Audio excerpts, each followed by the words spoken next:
Bonjour chers élèves, aujourd'hui je vais vous présenter une leçon de communication qui traite d'une notion de langue, l'anaphore pour persuader.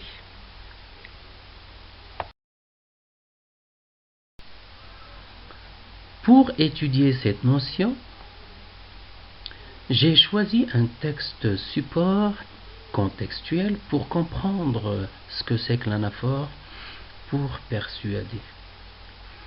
Le support, c'est le chapitre 9 du dernier jour d'un condamné. Bon, je vais lire le texte. Je viens de faire mon testament. À quoi bon? Je suis condamné aux frais, et tout ce que j'ai y suffira à peine. La guillotine, c'est fort cher. Je laisse une mère, je laisse une femme, je laisse un enfant. Une petite fille de 3 ans, douce, rose, frêle, avec de grands yeux noirs et de longs cheveux châtains. Elle avait 2 ans et 1 mois quand je l'ai vue pour la dernière fois. Ainsi, après ma mort, 3 femmes sans fils, sans mari, sans père, 3 orphelines de différentes espèces, 3 veuves du fait de la loi. J'admets que je sois justement punie. Ces innocentes, qu'ont-elles fait? N'importe, on les déshonore, on les ruine, c'est la justice. Ce n'est pas que ma pauvre vieille mère m'inquiète. Elle a 64 ans. Elle mourra du coup. Ou, si elle va quelques jours encore, pourvu jusqu'au dernier moment, elle ait un peu de cendre chaude dans sa chaufferette, elle ne dira rien. Ma femme ne m'inquiète pas non plus. Elle est déjà d'une mauvaise santé et d'un esprit faible. Elle mourra aussi, à moins qu'elle ne devienne folle. On dit que cela fait vivre, mais du moins l'intelligence ne souffre pas. Elle dort, elle est comme morte. Ma fille, mon enfant, ma pauvre petite Marie, qui rit, qui joue, qui chante à cette heure et ne pense à rien, c'est celle-là qui me fait mal. Bon, après cette lecture, je vous inviterai à faire un petit survol sur le texte.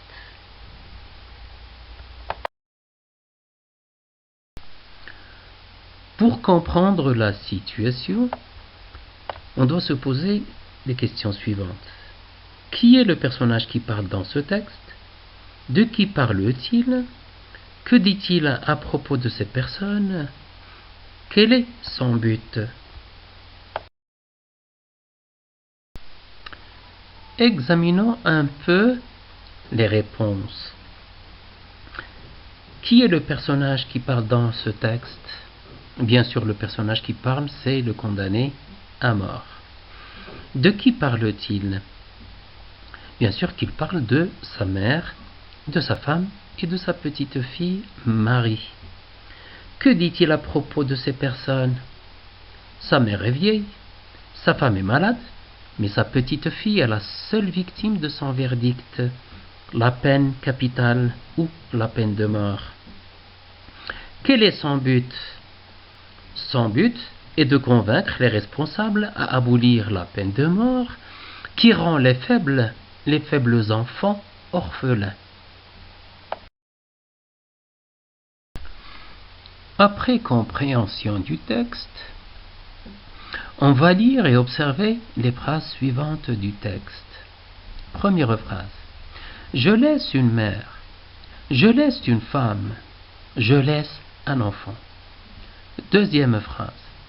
Ainsi, après ma mort, 3 femmes sans fils, sans mari, sans père, 3 orphelines de différentes espèces, 3 veuves du fait de la loi. Troisième phrase. J'admets que je sois justement punie. Ces innocentes, qu'ont-elles fait? N'importe, on les déshonore, on les ruine. C'est la justice. Quatrième phrase. Mais ma fille, mon enfant, ma pauvre petite Marie, qui rit, qui joue, qui chante, à cette heure et ne pense à rien, c'est celle-là qui me fait mal. Après lecture, écoute et compréhension de ces phrases, que remarque-t-on? Ces phrases, qu'est-ce qu'elles ont de commun? On remarque donc la répétition de certains mots.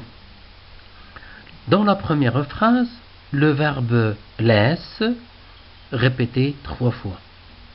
Deuxième phrase, le déterminant 3, répété 3 fois, plus la préposition sans, répété 3 fois. Troisième phrase, le pronom on, répété 2 fois, plus le pronom les, répété 2 fois. À la quatrième phrase, le déterminant ma, en combinaison avec mon, répété 3 fois, plus le pronom relatif qui, répété 4 fois. Voici les remarques qu'on a faites tout à l'heure. Je vous laisse les observer.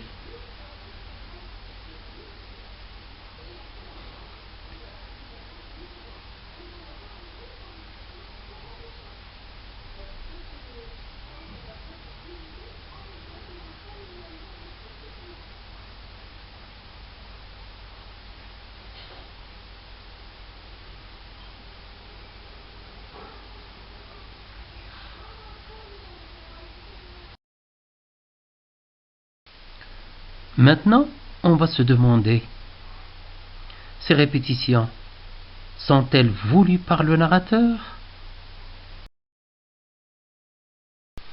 Bien sûr que oui, c'est intentionnel. Le narrateur veut faire cette répétition. Il a quelque chose à exprimer. Du coup, on se pose une question. Comment appelle-t-on cette figure de style? Bien sûr, c'est une anaphore. C'est la notion qu'on étudie maintenant. Et il faut savoir pourquoi on l'utilise. Du coup, on se demande quelle est l'utilité de ces anaphores pour le narrateur dans ce texte. C'est ce qu'on va voir.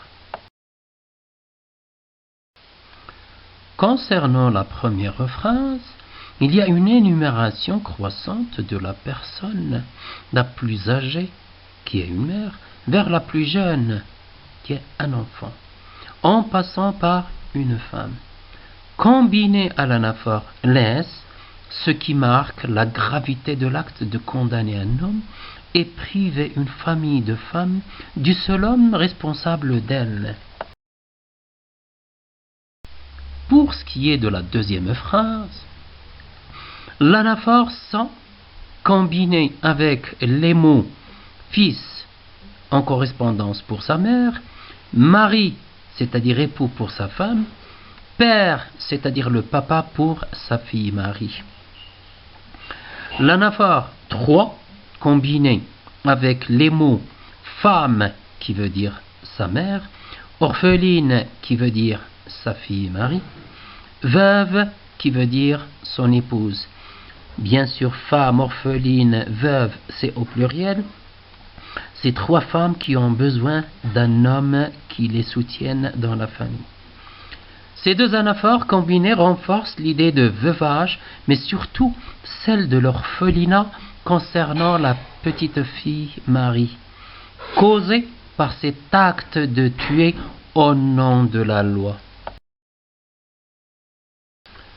En ce qui concerne la troisième phrase, l'anaphore on, rattaché à l'anaphore les, répété 2 fois de suite, insiste sur les fâcheuses conséquences de cet acte de tuer un homme au nom de la loi.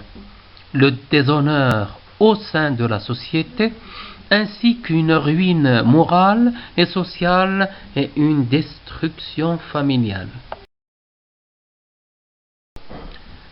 Quant à la quatrième phrase, il y a une énumération croissante vers l'état le plus grave par le biais de l'anaphore ma plus mon, combiné au mot fille à l'envers enfant à l'envers pauvre petite Marie.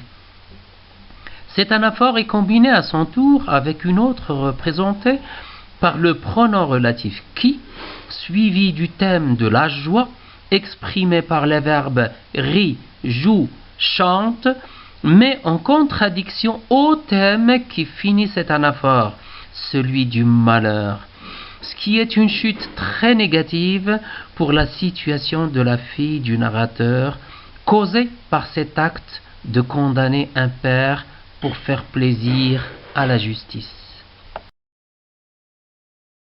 On se pose donc la question: quel est le but de ces anaphores dans ce texte? Bon, je crois que c'est évident. En montrant l'aspect négatif et les conséquences fâcheuses de l'acte de la peine capitale, ou la condamnation à mort, le narrateur a pour but de persuader, c'est-à-dire essayer de convaincre les responsables, ou les législateurs, les créateurs des lois, d'abolir ou supprimer la peine de mort des articles ou bien des textes de loi. Nous avons fini l'explication, donc on va proposer un exercice. Bon, l'exercice est le suivant. Je vous donne comme référence le chapitre 26, où le narrateur rédige une lettre à sa fille, Marie, et où vous pouvez vous amuser à relever les anaphores. Elles sont nombreuses. À les expliquer comme nous l'avons fait dans ce document, et à montrer que le but du narrateur est de persuader. Bonne chance à tous.